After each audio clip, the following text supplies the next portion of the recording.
প্রেমে পড়লে সেই সময় সেটা কি হৃদয়ের থেকে হয় নাকি মস্তিষ্ক প্রসূত?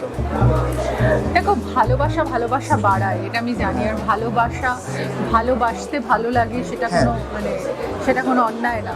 ভালোবাসার অনেক রূপ আছে। ভালোবাসাকে যদি ডিফাইন করতে হয়, মানে ভালোবাসাটা না ঠিক যে শুধু নারী পুরুষের প্রেম তা নয়। ভালোবাসাটা কিন্তু প্রেমের ঊর্ধ্বে গিয়েও অনেক কিছু হতে পারে। যেই ভালোবাসা অনেক বন্ধুত্বের হয়, যে ভালোবাসা অনেক ভালো লাগার হয়, যে ভালোবাসা অনেক সান্নিধ্যের হয়।